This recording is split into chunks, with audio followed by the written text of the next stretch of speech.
teg nañ fa nit ñi nga xamante ni ñoom ñoo fa war a nekk pour mën a def liggéey bi bu ñu jëlee diaspora bi ñu ni dañ jël ay représentants ñoom ñoo war a wax ci turu diaspora bi ñuy dégg ba tey Boubacar Seye mi nga xamante ni nekkul député moom ngay gën a dégg même yenn information yi ci Boubacar ngay dem donc y a problème est-ce que ñu jël def leen ay représentants wu diaspora yi est-ce que ñooñu aussi problème de compétence ak personne bi nga xamante ne moom nañu war a fal est-ce que kooku moo fa waroon nekk donc bu ñu génnee politique bi wàññi ko ci vraiment yaakaar naa mbir dina mën a changer te aussi gis nga diaspora bi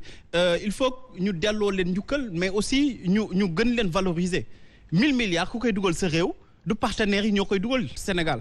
du banques yi ñoo koy dugal Sénégal donc ñooñu di dugal plus de 1000 milliards par année ñoom ñi nga xamante ni tey jii bu suñu situation koom-koom xawee tane tuuti ñoom la ñooñu wax nañ leen gën a mën a joxul cër bi nag lenn la mooy ñu fexe ba seen difficulté ni ñuy amee problème effectivement pour renouveler ay passeport ni ñuy amee problème pour yenn même accessibilité bi sax pour mën a gis ki nga xamante ni moom mooy seen consible nu muy doonee problématique yooyu yëpp ñu jëm koo résoudre même bërki démb rek bu fi Cheikh Oumar Talla toogoon ni la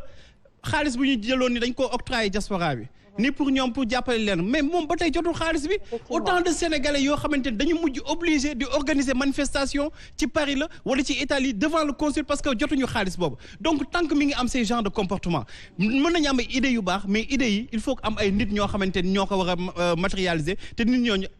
gisaguma ko fi vraiment. alors justement ñu dellu ci Boubacar Seye parce que c'est important également ñu laajte ban mécanisme la gëm sa bopp war a jaar pour comprendre wala pour résoudre cette problématique de la question migratoire parce que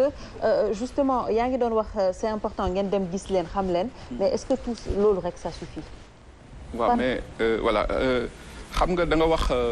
question politique migratoire c'est important que me préciser Oumar a dit quelque chose de très important Pape l'a confirmé. Ne confondons pas gestion des Sénégalais de l'extérieur avec une politique migratoire. Parce que nous parlons de migration internationale. C'est-à-dire que c'est plus complexe. La gestion des Sénégalais de l'extérieur, moi, wax naa ko sànq. Mais on nous a toujours utilisé comme grenier politique. Omar l'a dit tout à l'heure. Sous élection amee, nous créons l'autre tendance. La preuve en est que candidat boo gis mu ngi jóg pour pêcher dans la diaspora. Parce que yéen avant ngeen di yeewu nous avons réglé le problème du dëgg loolu c'est différent d'une politique migratoire parce que migration dafa complexe vous avez soulevé l'immigration clandestine vous avez soulevé beaucoup de problématiques yoo xam ne ci biir la bokk loolu moo tax ñun li ñu njëkk a wax moom mooy il faut mettre sur pied man je ne parle plus boo dégloo bi ma ñëwee Sénégal ba léegi maa ngi koy wax c'est quoi un Sénégal de l'extérieur mooy ku dëgg Espagne ku dëgg Italie ak ku dëgg lale ñeneen ñi bokkuñu ci non contexte bi ñu nekk la il faut parler de migration internationale dans ce contexte de mobilité croissante loolu la ñuy teg il faut soit un ministère plein chargé des migrations internationales déggatoo ma wax Sénégal de l'extérieur ou bien une agence autonome reliée à la présidence pour résoudre problème bi kii wax na ko léegi une bonne politique migratoire tey li muy njëkk a commencé comme soubassement recenser les Sénégalais de l'extérieur bi ma amee 22 ans laa génn Sénégal kenn musuma recenser. mais est-ce que loolu c'est facile. non constater le recensement des Sénégalais de l'extérieur. il faut recenser non dafa nang yeneen dëkk yëpp dañuy recenser seen dëkk. donc on peut dire en termes de valeur absolue xëy na mënoo am mais approximativement mën nga xam. ñaata Sénégalais ñoo nekk bitim réew. loolu amul il y a que des approximations tey ñu wax la lii tey ñu wax la la il faut avoir cette volonté politique là pour le faire il faut recenser. C'est le soubassement de toute politique migratoire pour ñu bañ a taxaw loolu il faut le faire lui il a parlé de questions fondamentales gis nga la gestion Covid diaspora ça a posé des problèmes tey ñan ñoo nekk j'ai parlé tout à l'heure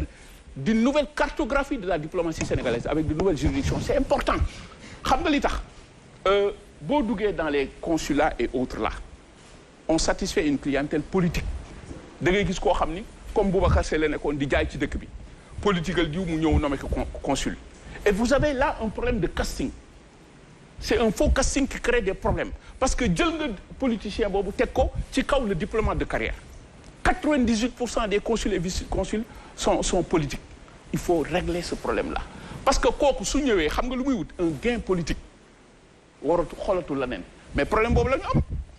et c'est ça qui amène cette il faut corriger tout cela